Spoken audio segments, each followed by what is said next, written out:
You don't have to wear the gear to be a firefighter. When you've got something on the stove, an unexpected fire could break out, so be prepared. Stand by your pan while you're cooking. Keep a fire extinguisher close by, and know how to use it.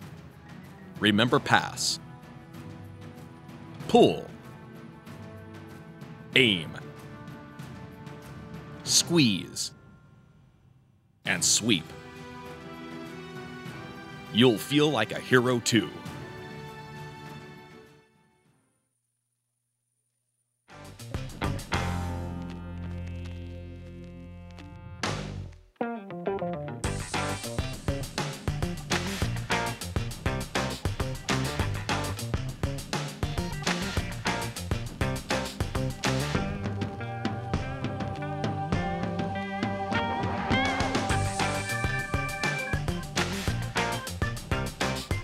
And welcome back. We have our friends that come by every month. Steve Concialdi, he's the PIO for Orange County Fire Authority. Captain Steve Concialdi. Thank you, nice Ken. to have you back again. And of course, Lynette Round, she's the Community Relations Supervisor. Yes. And we got a lot to talk about today. And tell me about, not long ago there was an incident in here, and you get this all the time in this area, in Orange County in general, where there's a fire and quite often the culprit is the wrong kind of plug adapter or whatever you want to call it. Correct. We have a lot of electrical fires in Orange County, and the one in Laguna Woods just last month did about $275,000 worth of damage, and it was a simple kitchen fire. The homeowner had one of these multi-plug adapters. The problem is it doesn't have a circuit breaker. Okay. So when you plug something like this in, you could easily overload the circuits. And he just basically had some kitchen appliance, small kitchen appliance, like a toaster, and a blender, and coffee maker, plugged into to something very similar. It was a 6 outlet. But again, it draws too much current and it could overload and could cause a fire, like in this case. So what we recommend is never to use these. These should never be used. We recommend basically an adapter like this, a multi-plug adapter that is a surge protector and a circuit breaker. Okay.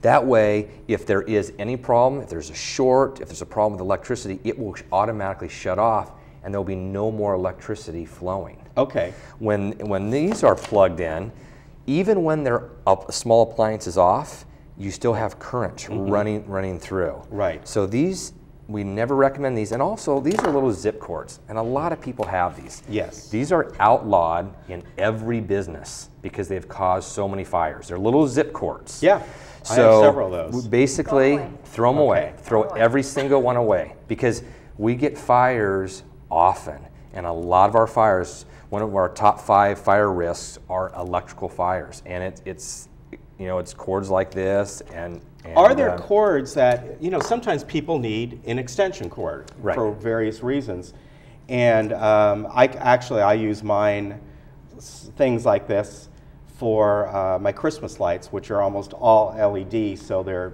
drawing a lot less. But can you find extension cords now that have a circuit breaker in them? Now, I've noticed some of them, I have a couple of them, actually I should say, a lot of the Christmas lights nowadays with the LED have that little circuit breaker fuse in there.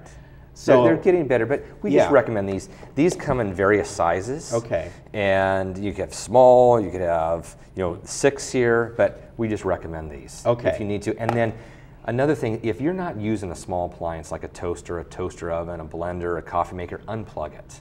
Just get in the habit, because then there's no worries. Right. Here's the thing, a fire can start even though it's turned off, but if it's plugged in, it can still get that current coming through it. And so if there's any type of damage to the cord, maybe you can't see it with your eye, but it's inside, it'll spark and cause a fire. Okay. Yes. Now, I always unplug, ever since you guys started coming on, my toaster. Perfect. My coffee maker, I do not, because the cord actually goes down to a plug that's kind of underneath the counter and all that. But I wanted to ask you, I bought these, maybe I bought the wrong kind. I just got these. And this is a Belkin Surge Protect. This would be basically like for computer equipment and things like that. And you know, I don't know how good this is. Belkin is usually a very good brand. Actually, the only thing I intend to plug into this is our router and modem at home. That would probably be this. So just make sure it has a circuit breaker. Look on there to make sure it has a circuit breaker. So if it doesn't, that's which you want to switch all these out then. Correct. Okay. Here's the thing. Your outlet is usually 2 of these. And that's all that outlet can handle is that electricity for that amount. So if you need more plugins, you might want to call an electrician and have them come in and provide more. Because if you need more electricity, we want you to do it the right way so that a fire doesn't start. Okay. Just last week in Buena Park, the family had an outdoor cover, kind of a get-together area. It was a covered patio, and they set it up with a refrigerator and some other appliances and everything. And there was just a simple extension cord that was running on an appliance. Well, the day before, also in a grocery store, we had another large appliance plugged into an extension cord. The problem is extension cords should not be used in lieu of permanent wiring. They draw too much current. So basically, over time, there was some sort of problem, there was a malfunction, and it did significant damage to the market, and then the next day to this home. Yeah. All because of faulty electrical, and they were using extension cords. So that's why when let's say if an electrician, if they could have ran power, then that appliance, whatever it was a freezer, refrigerator, could have been plugged directly into the wall, into the outlet. Okay, and that's a good thing, because I know I have a freezer in my garage, and I do have a 15 amp extension cord, but there's no outlet there. I mean, I have physically no place it goes to, you know, another outlet. See, that's where you might want to call an electrician to come in and maybe look at your wiring and rewire to put an outlet in out there for you for that. Yeah. Yeah, extension cords, again, should never be used in lieu of permanent wiring. Okay. They're just temporary. So if you're going to be using something every day or often, then it needs to be plugged directly into the wall. All right, that's good to know, and you know, we all use these, and right, and you could see like something like this. Yeah. Multiple plugins right here. And this is what we see when we go to a fire right here. It is just, unfortunately, it's drawing too much current. It gets overloaded, and then there'll be combustibles down there, and it starts the carpet on fire, or anything around there, a trash can or blankets. That's the octopus. Yeah. You don't want to have an octopus at your house. Exactly. There's 2 outlets, 2 These plugins. are easy fix for me. It's the freezer in the you know, in the garage that has the extension cord, and that I should probably look at. Definitely. Yes. It's definitely.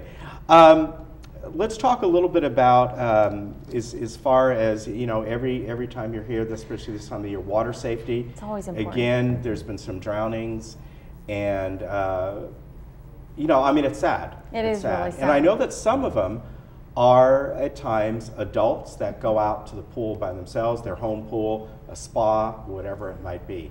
Definitely. This year, unfortunately, we've had quite a few of them. There's been 35 drowning incidents, 12 fatalities, and most of them have been adults.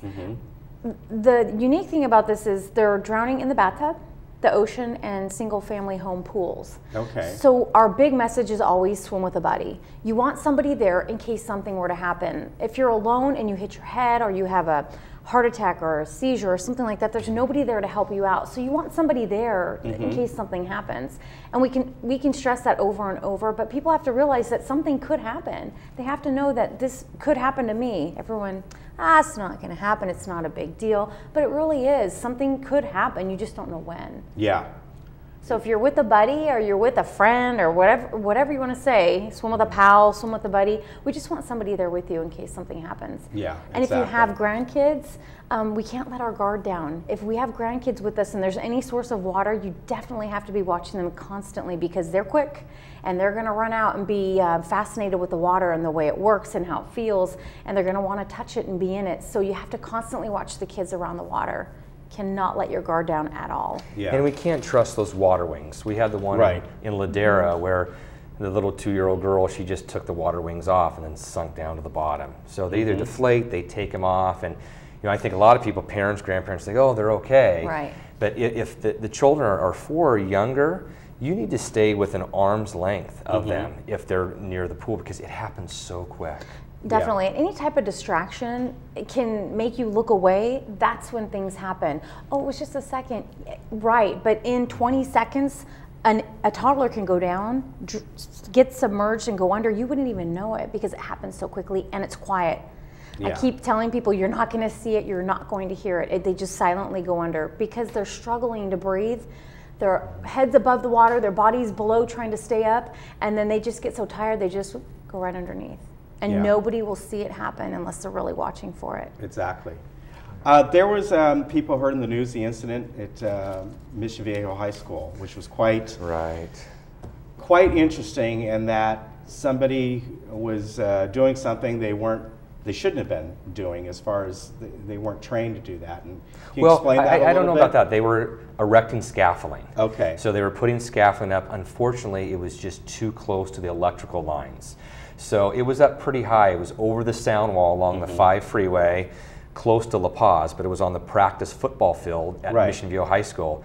And they were up there pretty high, and there was a crew of 3. The first crew member was up there, and somehow he came in contact, and he went down. So he was on the top of the scaffolding on the wood. A second co-worker ran up there and started doing CPR right away because he was in full cardiac arrest.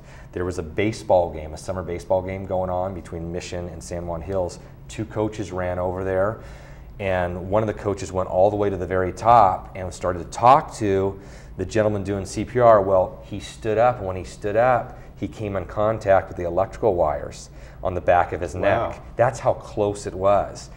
And it basically shocked him, and then it physically threw him over the railing down below, 25 feet away from the scaffolding. I mean, it was very tragic. The first gentleman, he did die up there. The second one had entrance wounds to his neck and then exit wounds out his hand and his hip, because the current is trying to go down. It's trying to find the path of least resistance, and that's it went out his hand and his hip. Plus, he suffered injuries from the fall. So very traumatic. Luckily, nobody else was hurt because one coach was still climbing up and then couldn't get up. So basically, he came down. The other coach, luckily, as he saw him touch it and he fell back against the side, put his hands in and just stood on the wood. Or if he would have touched it, he would have got shocked as well. Wow. So we just need to respect electricity. And it just happens so quick. Unfortunately, there was a death here.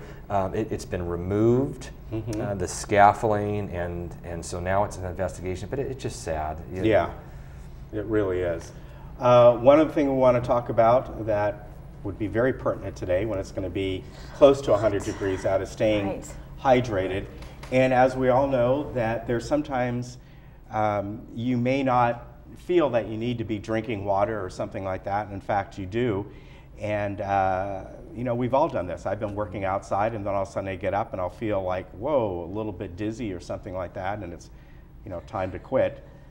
The importance of staying hydrated, right? Right, very important. We get a lot of medical aids during this time because people get overheated. They're doing their routine work, they're working in the garden, or they're running off to the store, they're playing with their grandkids, and they haven't been drinking enough water, or they're drinking too much caffeine, coffee, tea. Lots of tea, we don't want that. Yeah. Right, sodas, and basically those are diuretics.